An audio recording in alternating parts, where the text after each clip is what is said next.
నమస్తే. ఈరోజు మన స్టూడియోలో ప్రముఖ ఆధ్యాత్మికవేత్త శ్రీచక్ర ఉపాసకులు మణికంఠ శర్మ గారు మనతో ఉన్నారు. గురుగారితో మాట్లాడిద్దాం. నమస్కారం గురుగారు. పరమేశ్వరార్పణమస్తు. గురుగారు, మే నెలలో ధనుసు రాశి వారి పరిస్థితి ఎలా ఉండబోతుంది? ఎలాంటి పరిహారాలు చేసుకోవడం వల్ల వీళ్ళకి మంచి ఫలితాలు ఉంటాయి అంటారు గురుగారు? ఓం శ్రీ గురుభ్యో నమః. హరి ఓం. ఈశానా సర్వవిద్యానామీశ్వర సర్వభూతానా బ్రహ్మాధిపతి బ్రహ్మణోధిపతి బ్రహ్మ శివో మే సదా శివోం పరమేశ్వరార్పితమస్తు. మే నెలలో ధనుసు రాశి వారి దగ్గరికి వచ్చేసరికి మూలా నక్షత్రం 4 పాదాలు, పూర్వాషాఢ 4 పాదాలు, ఉత్తరాషాఢ మొదటి పాదం వారు ధనుసు రాశిలోకి ఇచ్చేస్తారు. ఈ ధనుసు రాశి వారికి రాహు కేతులు ఇరువురు కూడా స్వక్షేత్రంలో ఉండడం వల్ల మిశ్రమైన ఫలితాలు లభిస్తూ ఉంటాయి. మే నెల 5వ తారీఖు తర్వాత నుంచి కూడా ఉద్యోగులకు ఎవరైతే ఉన్నారో వాళ్ళకి ప్రమోషన్ వచ్చేటువంటి అధికారం, అవకాశం అనేటువంటిది ఎక్కువగా కనబడుతూ ఉంటుంది. విద్యార్థులకి మంచి ఫలితాలు ఏర్పడము, అనుకున్నటువంటి కాలేజీలో సీట్లు రావడం అనేటువంటిది జరుగుతుంది.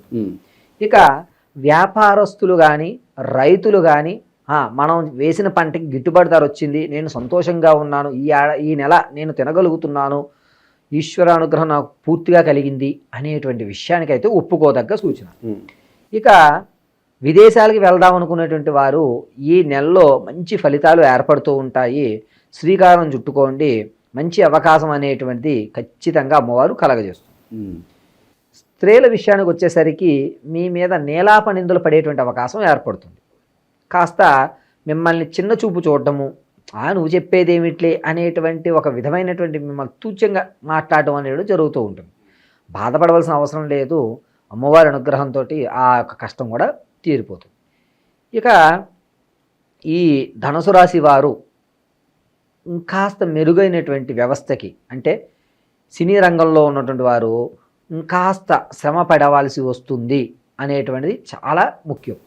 రాజకీయ నాయకులు కూడా మిశ్రమైన ఫలితాలు ఏర్పడతాయి. జనాదరణ పెరగదు, అలాగని తగ్గదు. ఇదివరకు ఎంత ఉందో అలాగే మీ యొక్క స్థాయిని నడిపించుకోవడం అనేటువంటిది ఈ నెలంతా ఇలాగే ఉంటుంది. అవకాశాలు గుర్తింపు పరంగా అంతంత మాత్రంగానే ధనుసు రాశి వారు ఏర్పడుతుంది. 12వ తారీఖు సోమవారం పౌర్ణమి స్వాతి నక్షత్రోక్తంలో రావడం ధనుసు రాశి వారికి ఇది ఒక మంచి అవకాశం. ఈ అవకాశాన్ని ఎలా వినియోగించుకోవాలి అంటే, శివాలయంలో సోమవారం రోజున తెల్లవారుజామున 5 గంటలకు రుద్రాభిషేకం గావించుకుని, రుద్రాభిషేకం చేసిన తర్వాత ఆ యొక్క స్వామివారికి సమర్పించినటువంటి నీళ్లు అభిషేకం చేసిన తర్వాత పానపట్ట నుంచి బయటకు వస్తూ ఉంటాయి.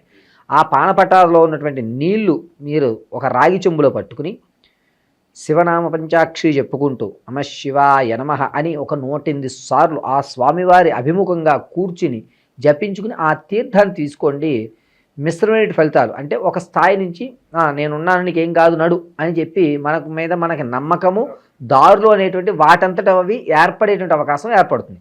అది కూడా మే 5 తర్వాతనే ఈ రెమెడీ, అంటే 12వ తారీఖు పౌర్ణమి సోమవారం స్వాతి నక్షత్రంలో చేయడం చాలా చెప్పదగ్గ సూచన.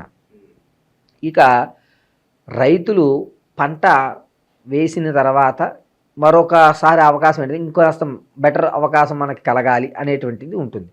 వీళ్ళు ప్రతినిత్యము కూడా మీ యొక్క పంట పొలం గట్లు మీద మొత్తం 8 చోట్ల కూడా ఇంత బెల్లం ముక్క పెట్టడం వల్ల వీళ్ళకి తరువాతి పంట కూడా మంచి ఫలితం వచ్చేటువంటి అవకాశం ఏర్పడుతూ ఉంటుంది. గురుగారు, అలాగే సొంత ఇంటికి అలా నెరవేరే అవకాశం నాకు కనిపిస్తుంది ఈ మాసంలో. వీళ్ళకి కాస్త ఇబ్బందిగానే ఉంది. సొంత ఇంటి కళలకి అంతంత మాత్రమే.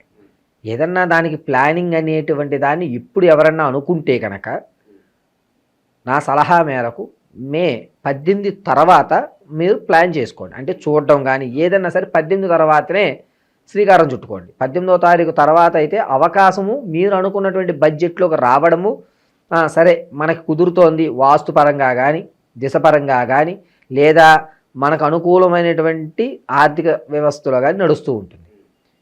ఇక ఆరోగ్యపరంగా ఎలా ఉంటుంది గురుగారు వీళ్ళకి ఈ మాసం? ధనుసు రాశి వారికి ఆరోగ్యం అనేటువంటిది కాస్త ఇబ్బంది అనేటువంటిది జరుగుతూ ఉంటుంది. ముఖ్యంగా నరాలకు సంబంధించినటువంటి ఇబ్బందులు కలిగేటువంటి అవకాశం ఉంటుంది. చెప్పాను కదండి, 12వ సోమవారం రోజున మాత్రం వీరికి మంచి అవకాశానికి శివాలయానికి వెళ్ళడం వల్ల ఆరోగ్య సమస్య అనేది కొంచెం తగ్గుతుంది. కానీ మరీ ఎక్కువగా సర్జరీ జరిగేటువంటి ప్రమాదం అయితే ఉండదు, ఇది ఖచ్చితం. రెండోది ఏమిటంటే గర్భిణీ స్త్రీలు మాత్రం కొంచెం జాగ్రత్త వహించాలి. మీకు తెలియకుండానే మీ యొక్క కడుపులో ఇబ్బంది కలిగేటువంటి అవకాశం కలుగుతూ ఉంటుంది. కాబట్టి ఎప్పుడూ కూడా నిరంతరము డాక్టర్ పర్యవేక్షణలో ఉండడం చాలా మంచిది ధనుసు రాశి వారు ఈ మే నెలంతా కూడా. గురుగారు, ఈ నెల వీళ్ళకి ఆర్థిక స్థితిగతి ఎలా ఉంటుంది? ఎవరన్నా ఏదన్నా వ్యాపారాలు మొదలు పెట్టాలంటే కనుక ఏ రంగాల్లో వీళ్ళు పెట్టుబడులు పెడితే బాగుంటుంది అంటారు? వీళ్ళు ధనుసు రాశి వారికి స్టాక్ మార్కెట్లో పెట్టుకోవచ్చండి. తదనంతరం వచ్చేసరికి వీరు కోళ్ళలో అంటే నాన్ వెజ్ రిలేటెడ్ ఏదైనా బిజినెస్ ఏదైనా సరే కోళ్ళకు సంబంధించి కానీ పౌల్ట్రీ బిజినెస్, పౌండ్రీ అని కాదండి, మాంసానికి సంబంధించినటువంటి వ్యవస్థలు పెట్టుకోవచ్చు వీరు. మాంసం దుకాణాలు లేదంటే కనుక వీరు వస్త్రానికి సంబంధించి పంటలకు సంబంధించి ఎరువులు ఉంటాయి కదా, ఆ ఎరువుల వ్యవస్థలో కూడా వీరు ఈ రంగాన్ని ప్రారంభం చేయవచ్చు. మే 18 తర్వాత ఈ ప్రారంభం చేసుకోవచ్చు. శుభకార్యాలు జరగడానికి ఏదైనా ఆస్కారం కనిపిస్తుంది గురుగారు ఈ మాసంలో వీళ్ళకి? ధనుసు రాశిలో ఉన్నవారు ఆడవారికి పెళ్లి చూపులు అవ్వడము, నిశ్చితార్థం జరగడం అనేటువంటి జరుగుతుంది ఖచ్చితంగా ఈ మే నెలలో. ఇక వివాహానికి పూర్తి అయ్యేటువంటి అవకాశం అయితే లేదు, కానీ నిశ్చితార్థం వరకు ఖచ్చితంగా జరిగేటువంటి అవకాశం ధనుసు రాశి వారికి నిండుగా కనబడుతుంది. గృహప్రవేశం చేసేటువంటి అధికారం అనేటువంటిది ఉంటుంది, కానీ కాస్త చికాకులతో సంబంధించిన గృహప్రవేశం చేసుకోవాలి. అంటే బంధువర్గంలో ఎవరో ఒకరు ఏదో ఒక ఇబ్బందులు పెట్టి ఏదో చేసాంలే అన్నట్టే తప్ప గృహప్రవేశం నిశ్చితార్థం అయితే ఖచ్చితంగా అవుతుంది. అలాగే గురుగారు, ఉద్యోగస్తుల్లో ఈ నెల ఉద్యోగాలు మారాలి, వేరే కంపెనీకి వెళ్ళాలి అని కొంతమందిలో భావన ఉంటుంది. మరి అలా మారటం ఈ నెల సరైనది? ఒక ప్రదేశం నుంచి ఇంకో ప్రదేశానికి అనేటువంటిది మారే అవకాశం వద్దు. అక్కడే ఉంటే బాగుంటుంది. ఎక్కడ వాళ్ళు అక్కడ ఉండడం వల్ల మీ యొక్క స్థితిగతులు అనేటువంటివి అవకాశాన్ని ఏర్పరచుకోవడానికి మే 28వ తారీఖు తర్వాత వస్తుంది. కాబట్టి ఇంకొక 2 రోజులు అయిపోతే మే నెల అయిపోతుంది. జూన్లో ప్రారంభం చేసుకోండి. గురుగారు, ఇంకా మంచి ఫలితాలు పొందడానికి ఏదన్నా రెమెడీస్ ఉంటే తెలియజేయండి ఈ రాశి వారి కోసం.